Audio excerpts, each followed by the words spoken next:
మంచలి యలమంచలి వేరే ఉంటుంది, మళ్ళీ మంచలి కాడ దిగితే అత్తిలికి వెళ్ళాలి. కాబట్టి మమ్మల్ని అదే ఈరోజు మహిళా దినోత్సవాన్ని పురస్కరించుకుని వారు వచ్చారు కాబట్టి చాలా అంటే వ్యక్తిగతంగా ఆయన గురించి చెప్పాలంటే సమాజాన్ని లోతుగా అన్ని కోణాల నుంచి చాలా లోతుగా పరిశీలించినటువంటి వ్యక్తిగా నా మధ్యలో ఉంది.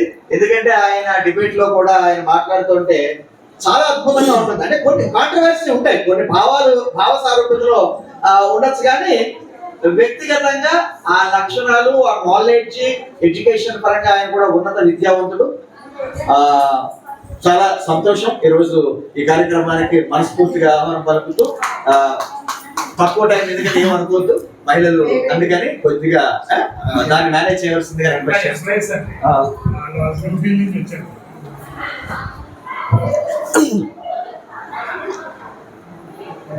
గోదావరి జిల్లాల పైన మాకు ప్రత్యేకమైన ఒక అభిప్రాయం ఉంటుంది, మంచి ఆతిథ్యం ఉంటుందని.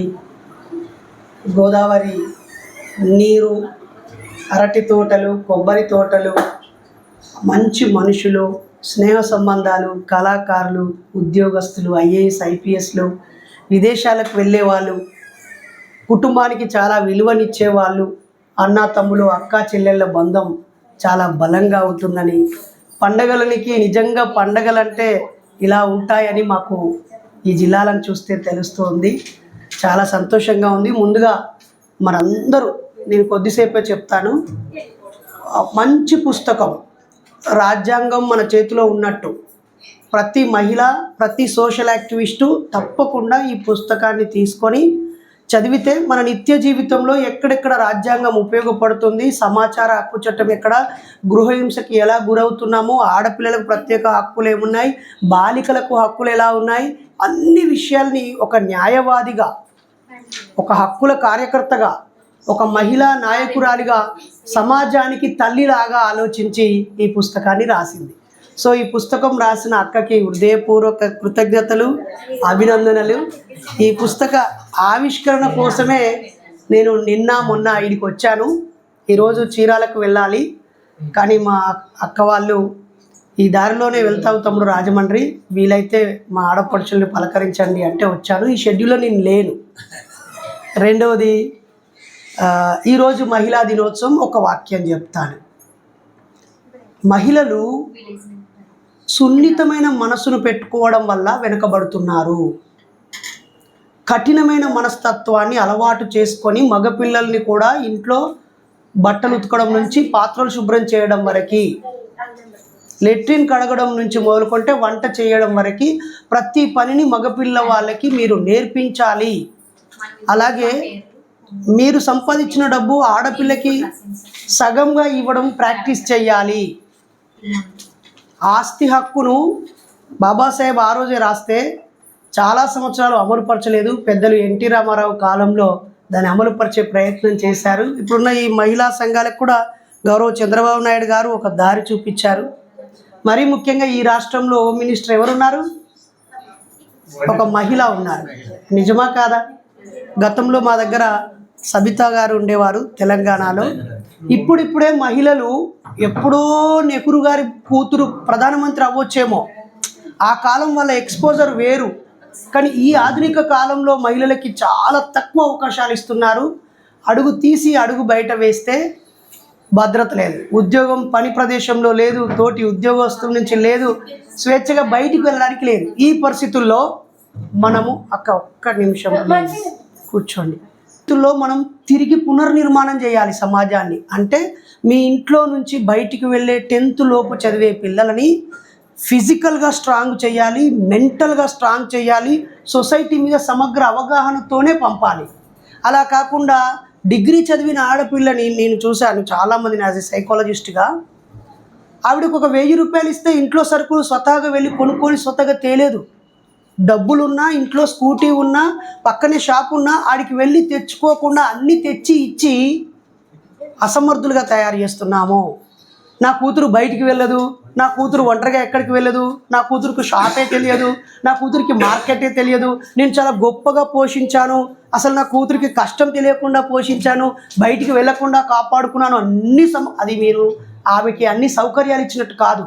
బయటికి వెళ్ళి అన్ని రకాల విషయాల్ని మనుషుల్ని చూసి అన్ని పరిస్థితులను ఎదుర్కొనే వ్యక్తిగా ఆమెను తీర్చిదిద్దుకోకుండా అసమర్థులుగా తయారు చేస్తున్నట్టు లెక్క. అలాగే కొన్ని చిన్న చిన్న పదాలు, పాతివ్రత్యము, సత్యవంతురాలు, తర్వాత అమాయకురాలు, ఏమీ తెలియదండి, ఇతరుతో మాట్లాడడం కూడా రాదండి, పక్కకి వెళ్ళదండి, అయ్యో సభ్యత, సంస్కారము, నీతి, నిజాయితీ, ఇవన్నీ దిక్కుమాలిన పదాలు అక్కర్లేదు. ఏ కష్టం వచ్చినా గుండె ధైర్యంతో ఎదుర్కొనే సమయస్ఫూర్తి కలిగిన బిడ్డ అనుకోవాలి. ఏదైనా నష్టం వచ్చినా ఎదుర్కొని తట్టుకోగలగాలి. అనుకోని ఉపద్రవం ఎదురైనా ఆత్మహత్య చేసుకునేలాగా ఉండకూడదు. మన బిడ్డలు ఎదిరించి పోరాడగలిగేలాగా ఉండాలి. డయల్ 100కు ఫోన్ చేయగలగాలి, 108కు ఫోన్ చేయగలగాలి. ఏదైనా సమస్య ఉంటే చట్టబద్ధంగా పోలీస్ స్టేషన్కి వెళ్ళి నిలబడేలాగా మన బిడ్డల్ని వెన్నెముకలతో నిలబెడదాం. భయభ్రాంతులతో అయ్యో ఎవరికైనా చెప్తే పరువు పోతుందేమో మనకెందుకులే అనేటువంటి నిర్లక్ష్యపు మందుని, పిరికితనాన్ని నూరిపోయొద్దు. ఒకప్పుడు మహిళలే నాయకులుగా ఉండేవారు. ఇల్లు మొత్తానికి కానీ ఆ ఖాళీ ఒక తేనెటీగను చూడండి, మహిళా తేనెటీగ చెప్పినట్టే అన్నీ వింటాయి. నిజం. ఒక కుక్కను చూడండి, ఆడ కుక్కనే యజమానిగా ఉంటుంది. మగ కుక్కలు తన చుట్టూ తిరగాల్సిందే, తనే యజమాని. కానీ మనుషులే ఆ జంతువు దశ దాటి మనుషులాగా వచ్చి మళ్ళీ పశువు లక్షణాల వైపు వెళ్ళిపోతున్నారు. ఆడపిల్ల అనగానే ఒక సెక్స్ వర్కర్గా, ఒక శరీరం ముద్దగా చూస్తున్నారు. అది సిగ్గుమాలిన పని. అందుకే మన బిడ్డలకి ఏ ఎదవైనా తన వైపు చూస్తే కండ్ల వైపు చూస్తున్నాడా, శరీరం వైపు చూస్తున్నాడా గుర్తించే సోయిని కలిగించాలి. వాడు నా వైపు తప్పుగా చూస్తున్నాడని ఆ బిడ్డకు తెలియగానే లాగి చెంపన కొట్టేలాగా, లేకపోతే దగ్గరికి వెళ్ళి అన్నయ్య మీరు మా అన్నయ్యలాగే ఉన్నారు ఏంటన్నయ్య అనేటువంటి సమయస్ఫూర్తిని ఇవ్వాలి. ఇప్పుడు ఇంటర్ డిగ్రీ చదివే ఆడపిల్లలు ప్రమాదంలో ఉన్నారు. చాలా వెటకారాలు, అసహ్యంగా ప్రవర్తించడాలు, మగపిల్లవాళ్ళలాగానే ప్రవర్తించడాలు, బూతు మాటలు విరివిగా మాట్లాడుకోవడాలు, చాలా ఇబ్బందిగా ఉన్నారు. మగపిల్లలు ఇంకా అంతకంటే దుర్మార్గంగా ఉన్నారు. కాబట్టి ఇవన్నీ మీరు దయచేసి ఆడపిల్లలని పెంచుతున్న వాళ్ళకి ధైర్యాన్ని నూరిపోయండి. మగపిల్లల్ని పెంచుతున్న వాళ్ళకు బాధ్యతలు, కర్తవ్యాలు, బ్యాడ్ టచ్, గుడ్ టచ్ చూడడంలో తేడా, గౌరవించడంలో, హూందాగా ప్రవర్తించడం అనేటువంటి బిహేవియర్ని కానుకగా మా తల్లులందరూ ఇవ్వాలని ఈ సందర్భంగా కోరుతూ, చివరి మాట, నా పేరు డాక్టర్ బైరి నరేషు. ఇప్పటికి నేను 5-6 వేల ప్రసంగాలు ఇచ్చాను. రాజ్యాంగం పైన, కుల నిర్మూలన పైన, పూలే అంబేద్కర్ పైన, వాళ్ళ క్యాడర్కి అంతకుముందు క్యాడర్కి హెల్ప్ చేశాను. అలాగే ఈ జిల్లాకి కోనసీమ అంబేద్కర్ అని రావడానికి హైదరాబాద్లో మద్దతు కూడగట్టి పోరాటం చేశాము. మేము మా ప్రాంతంలో సోషల్ యాక్టివిస్టులం. అయితే 4 ఏళ్ల క్రితం ఒక ఆడ మాట్లాడుతూ, యూత్ మిమ్మల్ని మీరు కంట్రోల్ చేసుకోవడానికి అయ్యప్ప మాల వేసుకుంటున్నారని చెప్పి ఒక విషయం చెప్తే దాన్ని కట్ చేసి బైరి నరేష్ అంటేనే ఈయన దేవుళ్ళని తిట్టేవాడు, విమర్శించేవాడని బాగా ప్రచారం చేశారు. నిజానికి నేను చేనేత బిడ్డని, పద్మశాలి కులంలో పుట్టాను. ప్రేమ పెళ్లి కాదు, కానీ నేను కాపు బలిజ అమ్మాయిని పెళ్లి చేసుకున్నాను. ఆ తర్వాత నాకు ముందే 2 కొడుకులు. పెద్దవాడు ప్రశ్నోదయ్ 10వ తరగతి, చిన్నవాడు జ్ఞానోదయ్ 8వ తరగతి. అయినా ఇప్పుడు మళ్ళీ నా ఇల్లు ఖాళీ ఉండొద్దు ఆడపిల్లలు లేకుండా అని మళ్ళీ 2 ఆడపిల్లలను తీసుకున్నాను. ఒక బిడ్డ డిగ్రీ ఫైనల్ ఇయర్ గౌడ బిడ్డ, ఇంకొక బిడ్డ 10వ తరగతి. కాబట్టి మా ఇంట్లో 10-12 కులాల వాళ్ళు ఉన్నారు. మా భార్య పెళ్ళయ్యాక 6 ఏళ్ళు కష్టపడి చదివి గవర్నమెంట్ టీచర్ అయ్యింది. నేను 2000 సంవత్సరంలోనే టీచర్గా పనిచేశాను, ఉపాధి హామీలో పనిచేశాను. ఉస్మానియా యూనివర్సిటీలో PhD చేసి డాక్టరేట్ తీసుకున్నాను. లా చదువుతున్నాను. నేను పేదవాడిని కాదు, ట్యాక్స్ పేయర్ని. ఓకేనా?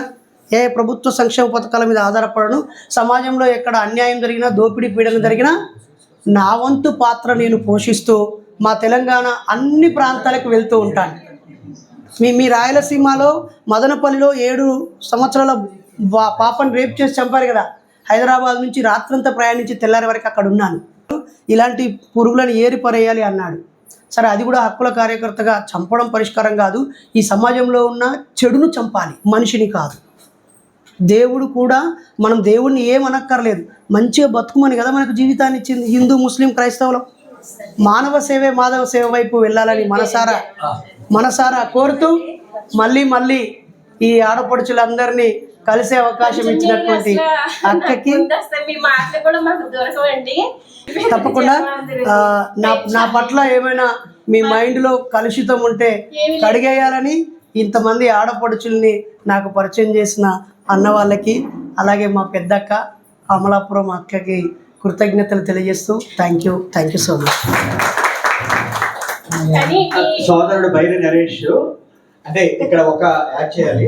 ఇక్కడ ఇంకా ఆయనతో నిజంగా మాట్లాడితే చాలా సమయం ఇంకా ఎక్కువ ఉంది. ఖచ్చితంగా మీకు టైం ఇవ్వాలండి. మీరు చెప్పే మాటలు మాకు దొరకవండి, కాకపోతే వినాలనిపిస్తుంది. మరి కొంచెం చాలా మంది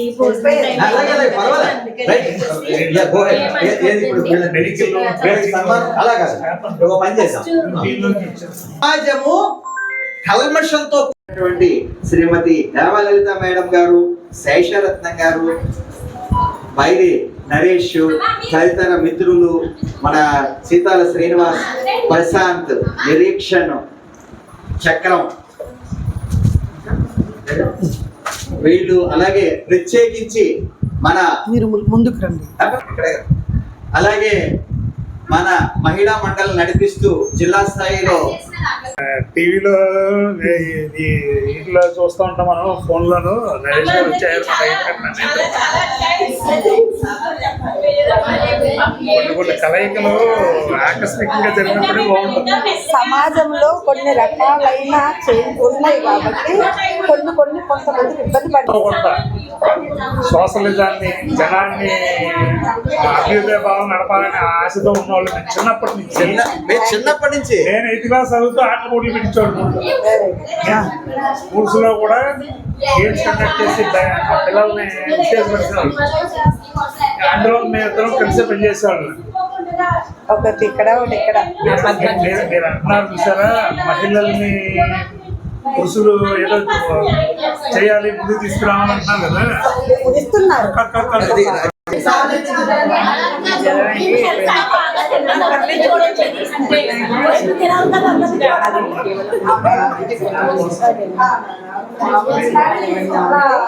ఒక అదే కదా, పద్మ గారి సన్మానం చేస్తామండి.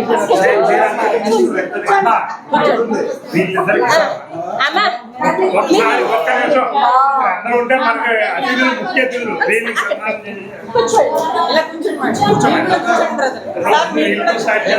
ప్లాన్ మారి మీరు కూడా కూర్చోండి.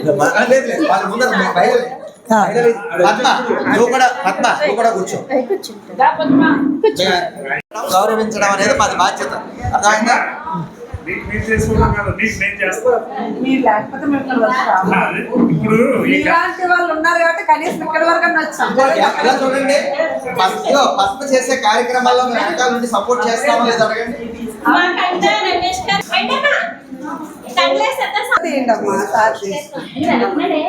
సార్ వేయండి.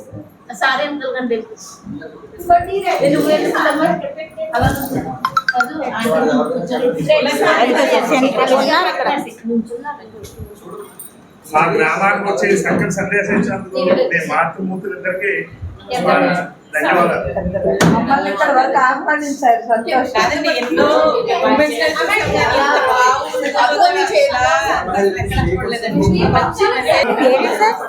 డాక్టర్ బైరి నరేష్. విద్యాలయాల్లో కానీ టీచింగ్ స్టాఫ్ థ్యాంక్ యూ అక్కలు. ఎవరైనా సరే థ్యాంక్ యూ.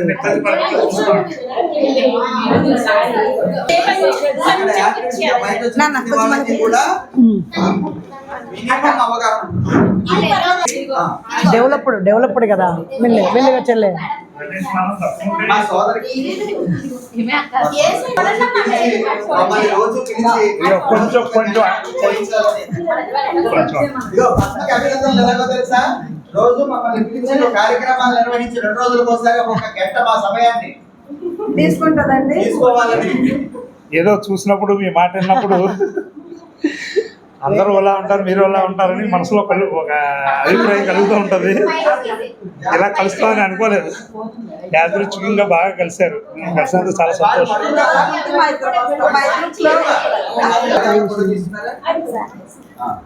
వెనక్కి వెళ్తారా? మహిళలు చెరవ కట్టకం, తలో కట్టకం పట్టుకోండి. నీకైతే కట్టవక్కర్లేదు. నీ వాయిసే ఒరే కట్ట. వాయిస్ మహిళల ఐక్యత వర్ధిల్లాలి, వర్దిల్లాలి వర్దిల్లాలి. మహిళల ఐక్యత వర్ధిల్లాలి, వర్ధిల్లాలి, వర్ధిల్లాలి. మహిళల హక్కులే మానవ హక్కులు, మహిళల హక్కులే మానవ హక్కులు. మహిళల హక్కులే మానవ హక్కులు, మహిళల హక్కులు మానవ హక్కులే. మహిళల నాయకత్వం వర్ధిల్లాలి, హక్కుల కోసం పోరాడదాం పోరాడదాం పోరాడదాం, మహిళల హక్కుల కోసం పోరాడదాం పోరాడదాం. పోరాడదాం, న్యాయ ప్రత్యేక ప్రతిభావంతుల హక్కులే పిల్ల అంటే హక్కులు మానవ మానవ హక్కులు.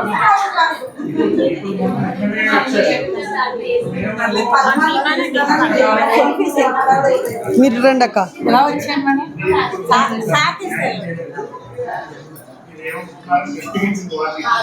కన్నా డబ్బు మహిళల ఐక్యత వర్ధిల్లాలి, ఎదగాలి మహిళలు నాయకులుగా, మహిళా జిందాబాద్, మహిళా జిందాబాద్. ప్రకృతిని కాపాడుదాం, మహిళలను కాపాడుదాం, ప్రకృతిని కాపాడుదాం. మహిళలను కాపాడుదాం. థ్యాంక్ యూ అందరికీ. ఫ్రెండ్స్, వీళ్ళంతా మంచిలి గ్రామానికి చెందిన మా అక్కలు. ఇందులో టీడీపీ నాయకులు నాయకురాళ్ళు, జనసేన నాయకులు నాయకురాళ్ళు ఉన్నారు. మేము జనసేన మహిళా నాయకులు, ఈరోజు అంతర్జాతీయ మహిళా దినోత్సవం మహిళా జరిపారు. నాయకురాళ్ళు. Thank you. ఈ పండగలో నన్ను భాగం చేసినందుకు వీళ్ళకు థ్యాంక్ యూ. అందరికీ ప్రత్యేక ఉద్యమాభివందనాలు. Thank you. శ్రీ పద్మ పూతరేకుల షాప్ మర్చిపోకండి.